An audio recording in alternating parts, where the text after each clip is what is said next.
Hello and welcome to Talent Acquisition Trends and Strategy. Today we are joined by Ashleigh Anderson. Ashleigh, welcome to the show. How you doing? Great. I'm great to be here. Thanks so much for having me. Yes, I'm really pumped to have you on the show today. And yeah, just like pre-show like conversation, we got some great topics to discuss. But before we jump into everything we want to talk about today, I was hoping you could just share a little bit about your background, what you're up to, what you're passionate about, all that good stuff. Yeah, absolutely. So I'm going to date myself, but I have been in technical recruiting since the 90s. My first job out of college was at Microsoft. Definitely the nonconformist of my family. All of them were engineers. And I was like, no, I'm going to get a marketing degree. That makes more sense. But ended up in technology anyway. I've been lucky enough to do this remotely from the East Coast for a long time and have found companies that really are open to folks being everywhere. It's been an interesting process. I was kind of the person who knew what to do in 2020, so a lot of go-to to me on that. But I would tell you that I see myself as the lead product manager on the systems and tools that help build diverse and scalable teams at Credit Karma. And for those of you that have never heard of Credit Karma, we're a financial platform that helps democratize information and help everyone find financial progress. So we have about 122 million members right now. So as you can imagine, that's a very big and diverse population of folks that we serve. And I would say that we're all here for the mission of helping our members find, their financial goals. For sure. And just a quick question about Credit Karma. Do you have a globally distributed team, or are all the employees in North America? What does that look like? Yeah, so our main West Coast headquarters is in Oakland, Charlotte headquarters on the East Coast. We have an office in Culver City, and then we have an office in London. And so we serve North America, Canada, the US, and the UK. The team in the UK is fairly small. It's not that big. Charlotte has definitely grown since we announced the headquarters being located here. And we're excited to continue that. So that's our footprint right now. Okay, good stuff. That's helpful so everybody can kind of understand your perspective and where you're coming from. Yeah. And so one of the first topics we discussed kind of bringing up today is how structured interviews can help get rid of bias in the interview process and in the hiring process. So I wanted to see if we could start there, and maybe just we could start kind of with your high level philosophy on the topic, and then get down into some actionable tactics that people, when they're listening into this, can actually take away and implement at their company. Yeah. So obviously we're people, right? We're never going to get rid of bias completely, but we wanted to figure out a way to get as much bias out of the process as possible. And so in talking through that, we wanted to implement a very structured interview process. That's the best way to say it, for all of our teams. And for us, what that meant was defining exactly what that process was going to look like before we ever talked to one candidate, knowing exactly who was going to be part of the decision making, outlining all of the interview topic areas, building banks of high quality vetted questions that mapped to those areas, and then taking a look at how our career framework was built out and building a rubric to map to that framework. And then, our ability to slot people into the levels of job that we were interviewing them for became much easier once we had done that. We were lucky enough to hit the reset button on all of recruiting in 2020. Most of 2020 we spent in a hiring freeze, and we brought back what I like to call the little engine that could later in the summer. And that team was kind of the kickoff to what this was going to look like. And so we started small, and mainly with teams that were only hiring a few of each type of role.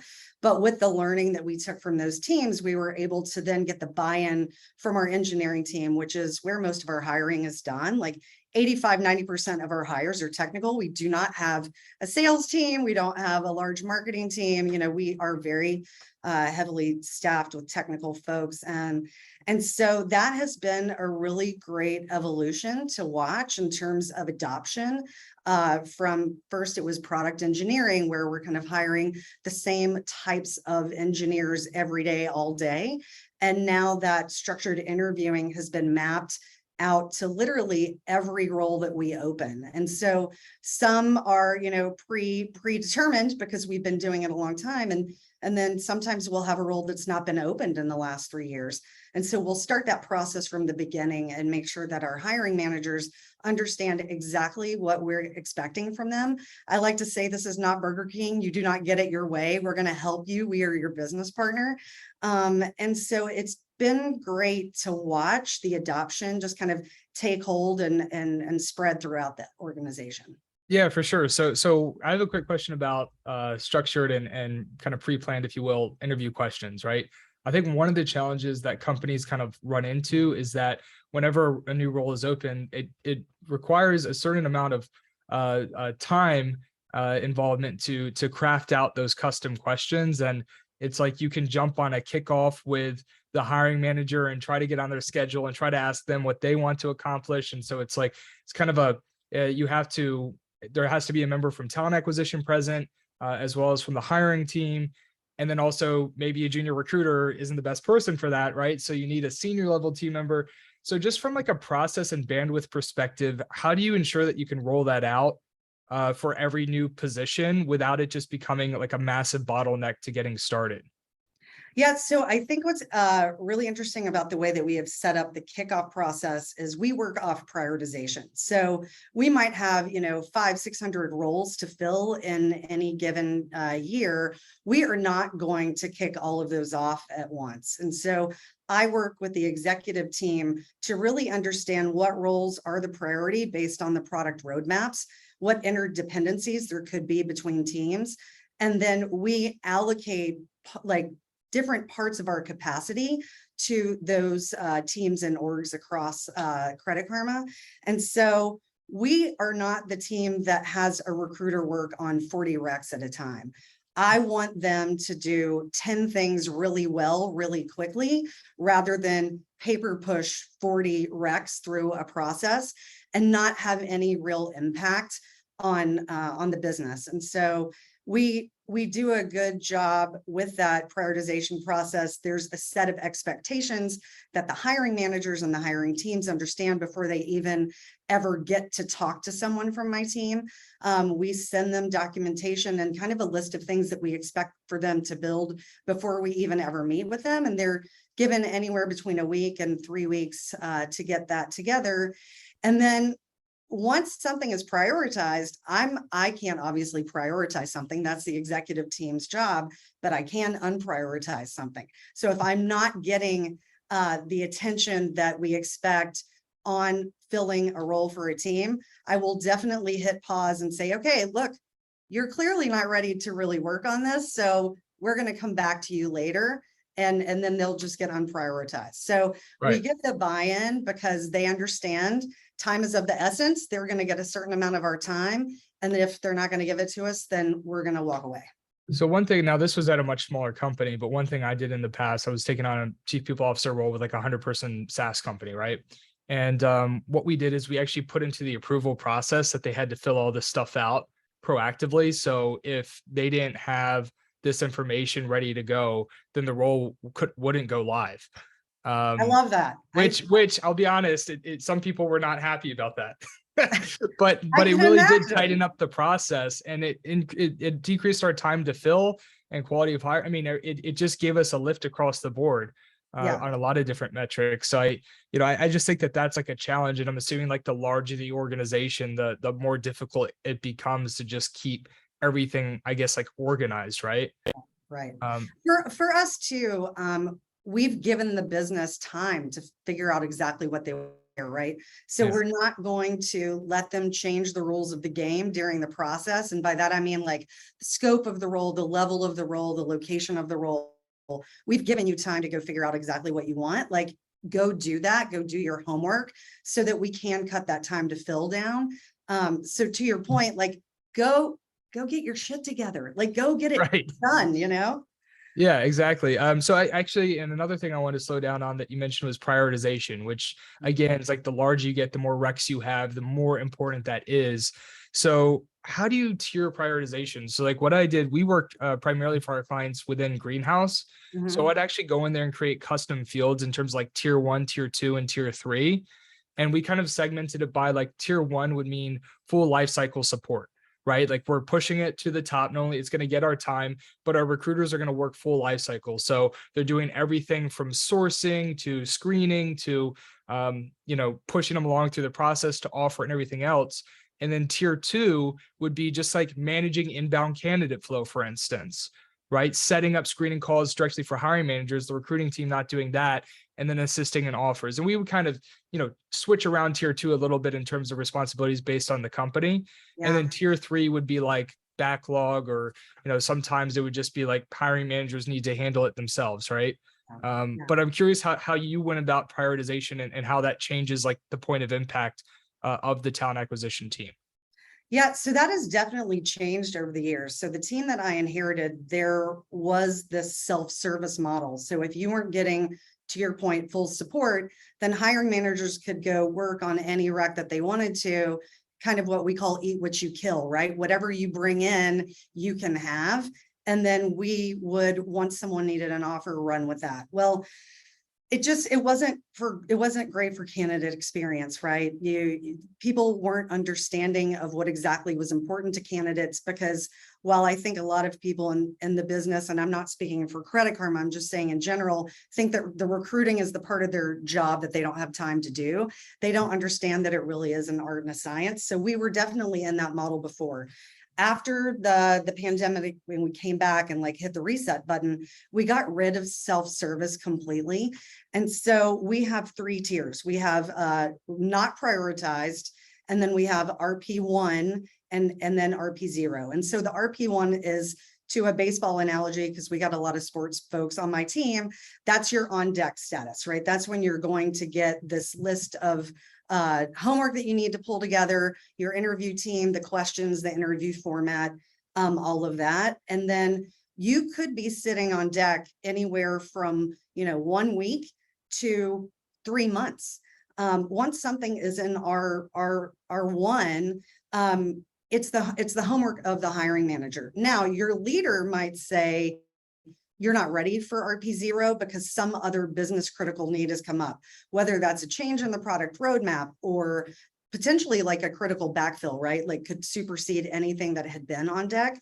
And so we work that way.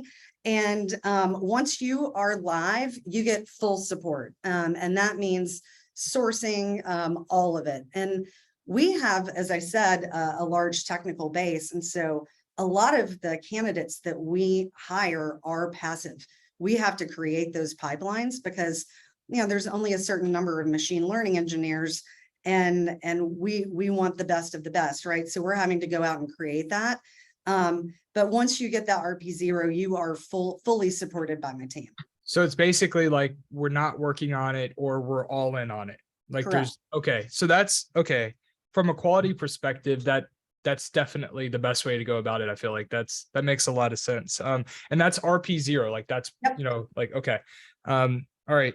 So I guess my follow-up question to that is, how is this baked into your ATS, where you have fields where you can filter reports based on level of prioritization and what's coming up? Or like how much of this is a manual thing in spreadsheets versus baked into technology so it's reportable? It's 100% reportable. We are incredibly data driven. In fact, we have 75 data dashboards that are pulled out of Greenhouse and Workday and talk together. And our head of talent enablement, Brian, he's the one that kind of framed all of that out and started to build it. And we, in the last year, have hired a data analyst specific for recruiting. And so that way we know in our gut that we're right, but now we have the data to prove to the business, like, hey, this is the direction that we need to go, and how fast we need to go or how slow we need to go. So yeah, we're very data driven. Yeah, that's really cool. So do you have it, do you have Greenhouse hooked up with like Tableau, or like how are you It's the just pulling Google the, BI tool that we have right okay, now. Yeah, yeah. And Google we BI? have the API connector that we're working on. Like that's been a whole project on the back end for us. Greenhouse has been helping us Right. kind of build that and get it reset up. Yeah. Right. So that's but in order for somebody to pull that off though, they do need like the data analyst, right? Like I feel like that would, without the data analyst, it probably doesn't make sense to connect like a Tableau or like a Google BI or AI, like that. I'm assuming that's like a full-time job. It's kind You of like know what? sales ops and Yes, revenue I would function. say it's definitely a full-time job, but it wasn't in the beginning. And Okay. we've always run really scrappy and lean. And so Brian was building that and pulling the data daily for a refresh himself. And then it was obviously a proof point to our head of people, like this is worth the investment in having a data analyst focus on this people analytics space. And so we were able to get that funded.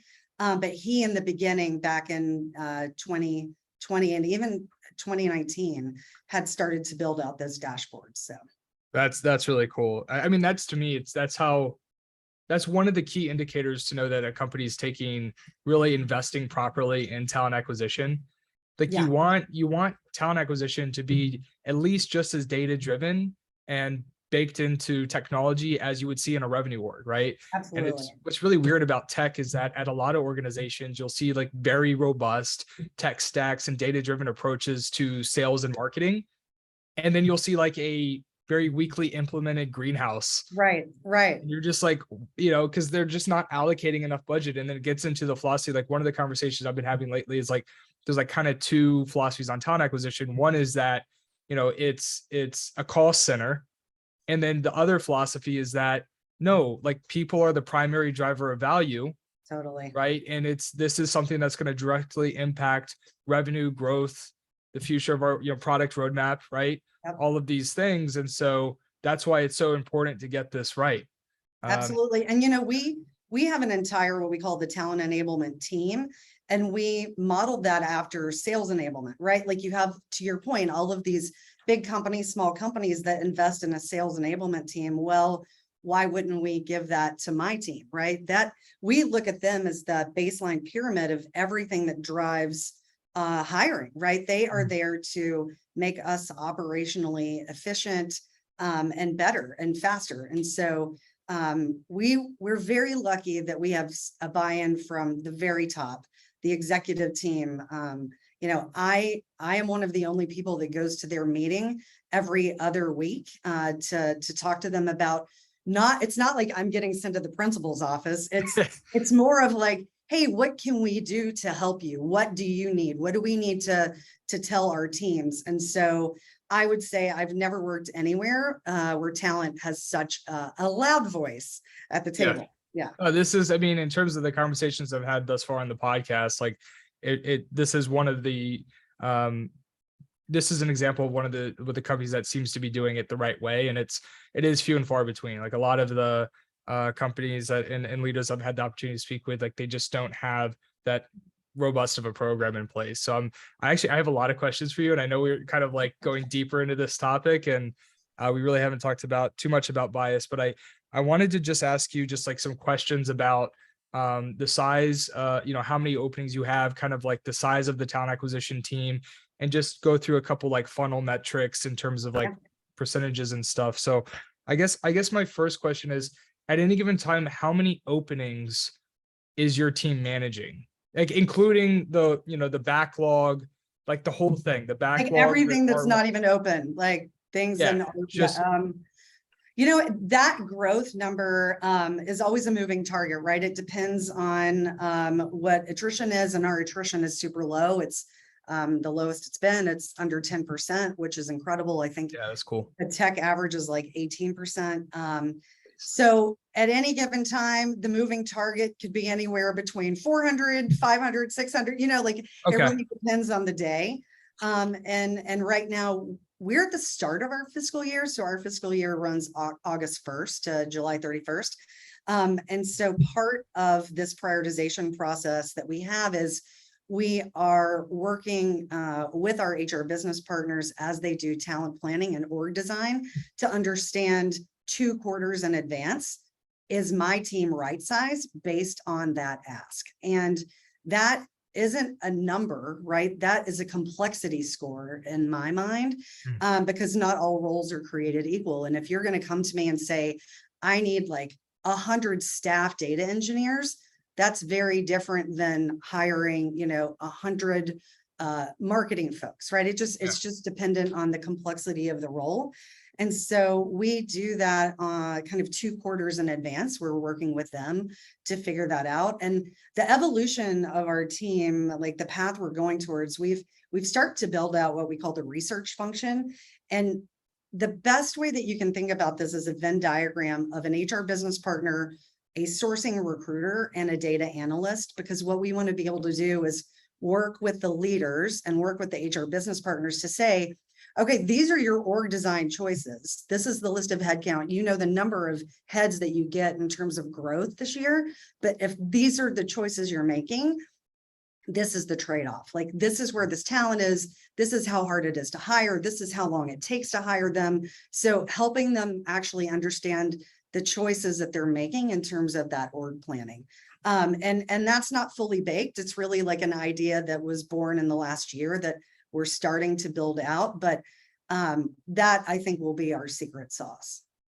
Are you all using LinkedIn Talent Insights as one of the tools to share with the hiring teams and executives, or where are you getting is it just from, hey, we've been hiring for these roles for the past 5 years, so it's from your own dashboards, or where are you pulling this information from? Yeah, so the folks on the research team, like, these are not just like senior recruiters. These are folks that are very, very senior, right? Like, they're as old as I am, and like, I'm not going to tell you how old I am, but they've been doing this a long time. So there's a lot of institutional knowledge. But yeah, we also have the LinkedIn Talent Insights tool. My caveat with that product is I would never want a recruiter to go like build a report and download it and go send it to a hiring manager, right? Like, they don't have any of the context and the understanding of what they're reading. And so I appreciate the data that's in there, but I think that the recruiter has to be the one to read and understand that and then give the context of that data, right? Because without it, it doesn't make a lot of sense. They don't understand it. Well, yeah, for sure. Like, you don't want them to see like, okay, why are we having trouble filling this role? There's, X amount of hundreds of thousands of engineers in this market. Like, so yeah, you definitely want the context piece. That makes sense. But so anyways, like, you in the whole, in the wish list, so to speak, right, with the backlog, possibly around 500-ish openings that varies, on a week by week basis. And then in RP1, kind of in the waiting docket, like next up, what I know it's probably going to be a range, but like, what's that average look like? Like, how many roles on average? I would have to pull it. I think it changes weekly, right? Like, there's some weeks when there have been roles in there, as I said, right? If a leader says your role can just sit there for a little bit longer, I actually don't think it's the priority right now. It could be sitting there for 2-3 months. I've never seen anything longer than that. But there's probably 30 on deck at any given time. And we're working on 100 plus at any given time. Oh, wow. Okay. Yeah. Okay. So it's like, so like the top of the funnel is big and then the on deck is small, and then you're working on 100 plus. And then how many recruiters do you have working on those 100 recs or 100 plus recs? So it's interesting, like, in terms of the size of our team, I think we're approaching 50 plus. We have contract coordinators, but I don't count all of them as hiring resources, right? Because you have the ops folks, you have my data analysts, you have the managers who are really there to build and grow and develop their teams. We have some managers that do like player coach, where they're responsible for some hiring, but mainly like growing and developing less senior recruiters. But when you look at the types of roles that we're hiring, especially in the markets that we're hiring them for, I would see success as like 2 hires per recruiter per month, which I know some leaders would scoff at and be like, oh my God, that's like not a lot of hires. But when you're talking about populations like senior data scientists and machine learning engineers, there's not a lot of those folks out there. And we have a really high bar here. So it's not an easy go. Well, yeah, I mean, that sounds accurate to me. So just, like what my company does is we're an RPO provider. So people that are listening to the show that don't know what that is, basically it's a fancy way of saying that companies borrow recruiters from us.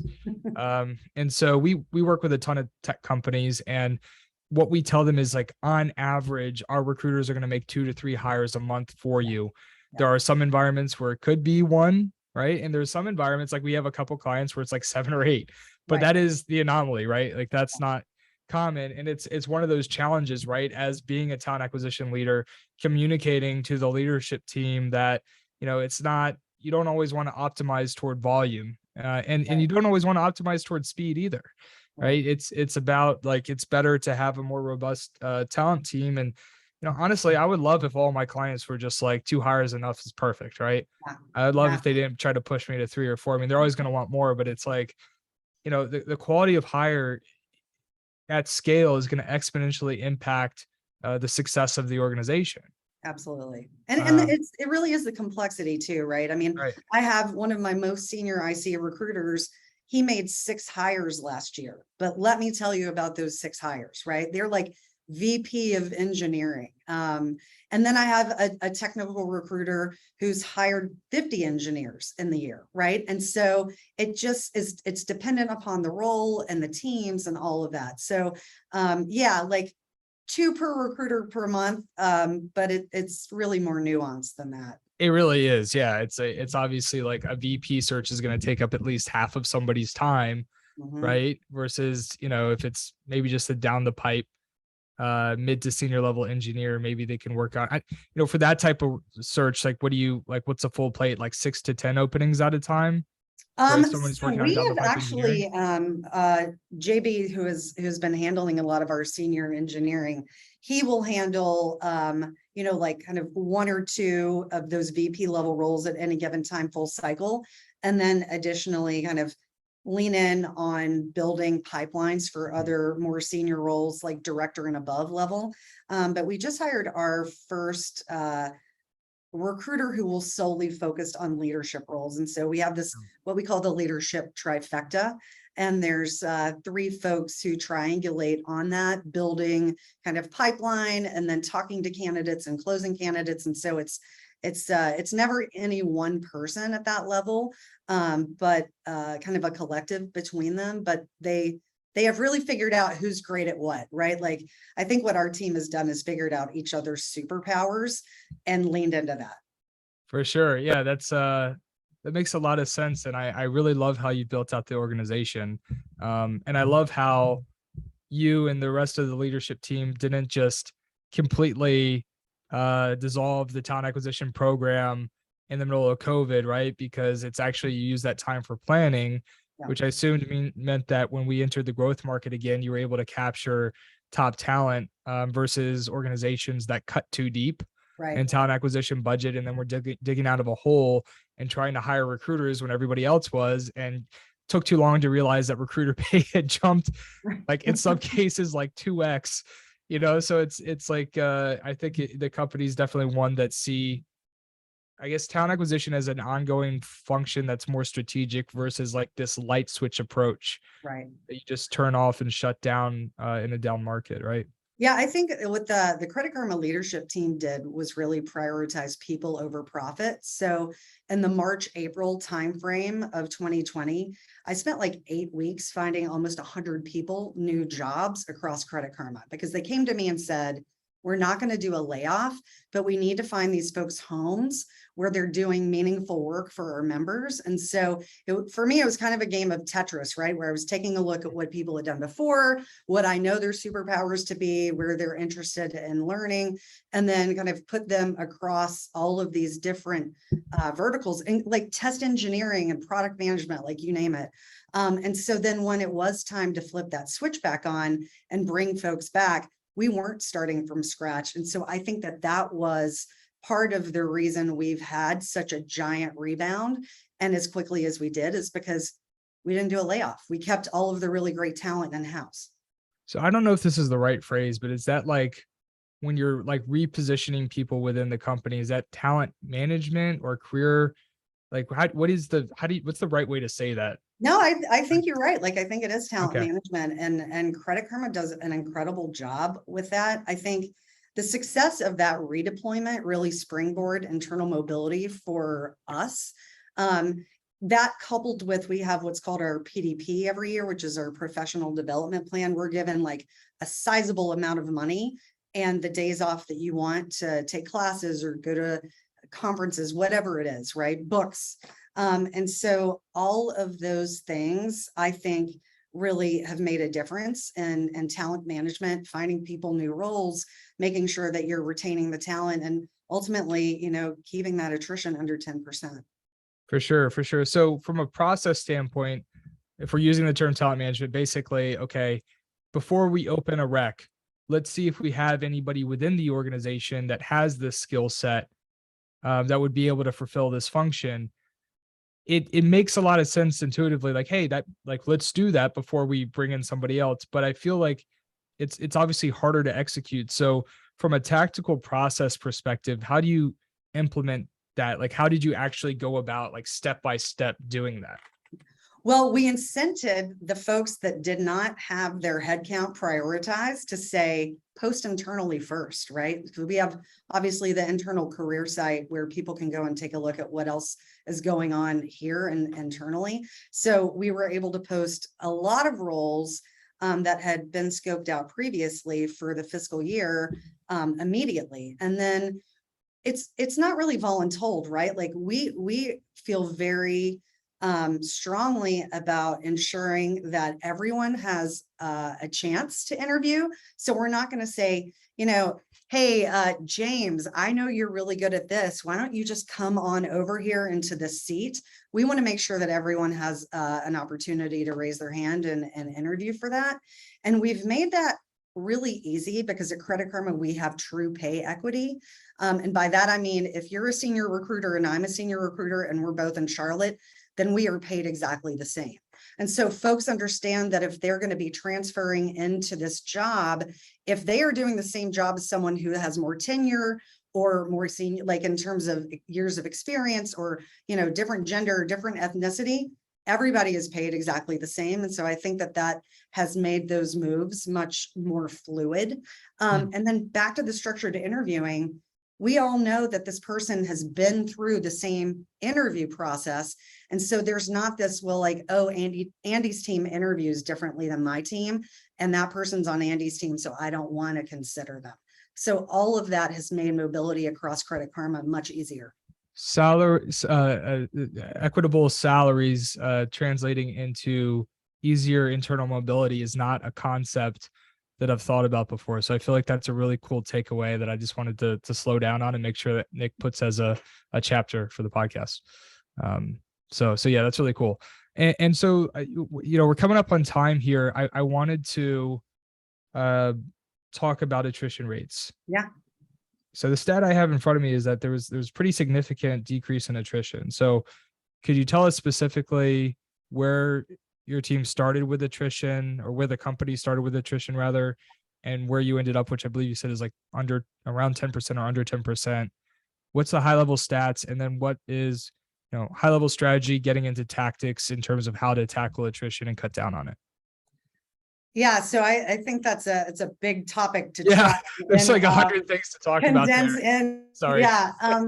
Well, I know there had never been a head of people at Credit Karma until Colleen, who's our head of people, and she's got a bigger job title than that now. But when she came in, attrition was really high. It was around that 40% mark. And I think going back to implementing systems and tools and process that connect and actually help people understand why their work is meaningful, why it's impactful, why it's interesting, and why they can continue to grow and learn and stay at Credit Karma. I think that has been the process and the evolution. But I think, like, if you think about structured interviewing and pay equity and internal mobility and professional development, like this is why we aren't the HR people, right? We really are the product managers of the systems and tools that keep people engaged and happy at work. And so I think those are the things that have really made the difference it's been the focus on people and putting people first that has made all the difference in the attrition. For sure. So I was like, so the big things that come to mind to me are like competitive pay, right? I mean, um, and then, I'm sure keeping up with inflation has presented challenges in the tight labor market because you have to shift pay packages somewhat frequently or more frequently than others. How did Well, you? I'll tell you what is fantastic about this pay equity plan is that we do a market adjustment twice a year. So we will take a look at your specific job in the market you're at and see where the labor market has moved. We have never moved anyone down, but we move folks up every 6 months as we see the changes in pay. And we work with Radford as the data, the survey that we use, that we take a look at twice a year. And I've seen anywhere between like, a 1% jump, a no percent jump. And I've watched like big moves for some technical roles where you're seeing like 20% in 6 months. And that's just making sure that you are not making it hard for the person who's been sitting in that seat for 2 years to stay when they think that they can jump and go somewhere else and find this 30% increase. They know they're getting paid the same as the person who joined yesterday, and that there's no difference there. Yeah, I love it. And if you're able to speak to a little bit about how this might be more on the HR people side, but career pathing, right? And going through upward mobility within your existing team, right? I mean, that's something that I feel like needs to be centralized in terms of process through the people team, because there's good likelihood that a lot of senior leaders in different functions are not going to know how to tackle that, or maybe aren't making it a priority because they're focused on hitting certain outcomes or metrics.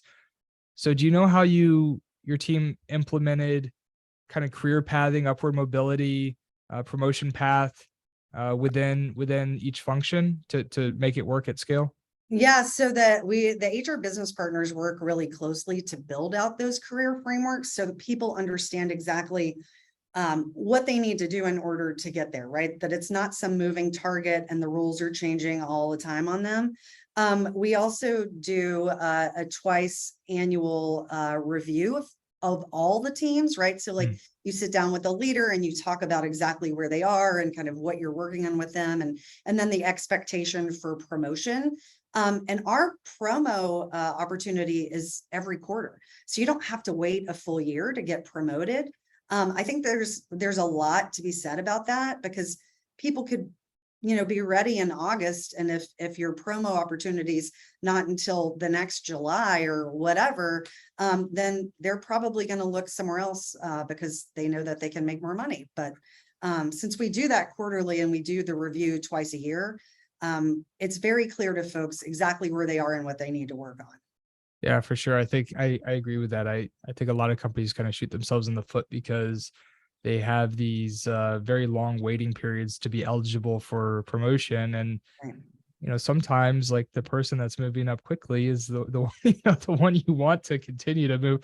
Not always, right? But I'm just saying it's kind of silly. And then also from an attrition standpoint, it's something that you can do to get under that 10% attrition rate, which is fantastic, right? What I like to say is it's the experience and the years, not the years of experience. And I think that's to your point, right? Like you could have some rocket ship person that is on a totally different trajectory than someone who is sitting next to them, and they're not the same. So why would you treat them the same? Right. I mean, the way that I hire at my company is I care a little bit less about if they've been doing the role for 4 years or 12 years, and a little bit more about, again, the quality of the experience. And it's okay. Look, if it takes you 4 years to get there, great. If it takes 10 years, great. It doesn't really matter to me. I just need to know, okay, can we deliver on the outcomes that are required for the role? Right. Yep, exactly. Well, really I cool. think too, the other thing that companies make the mistake of doing is having this like annual review cycle. Why wait for that one day in the year to give feedback?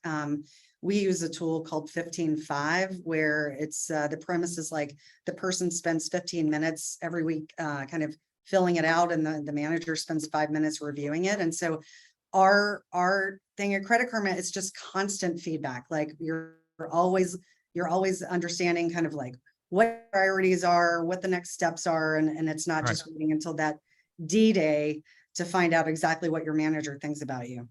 Right. I think that's just from a general performance management perspective, it gives people the opportunity to improve their skill set a lot faster. And this isn't exactly a topic that's fun to talk about, but also if there's a performance problem, it's an opportunity to set very clear expectations on what's expected in the following week. Mhm. And to, ultimately, if you have to put that pit plan in place, and from an HR perspective, possibly even protect the organization. So, hopefully it doesn't come to that, but the reality is that sometimes it does. And I think that this not only helps people produce better outcomes, but it also ensures that you're going through the proper, steps from an HR perspective too. Exactly. Yeah. So very cool, very cool. Well, look, we've packed this with value. We actually ran a little bit over. Hope that's okay. But yeah, this has been great. And so I just wanted to say thank you so much for joining us today. And for those that are tuning in, if they want to engage with you online, follow you, I was wondering if you could tell them where they can find you. Yeah, yeah. It's just Ashleigh Anderson, spelled odd, Ashleigh. So you can find me on LinkedIn, pretty easy to hit up. Yeah. Okay, cool. Well, thanks again for joining us. I had a ton of fun. And for everybody tuning in, thanks for joining us as well. And we will see you next time. Take care.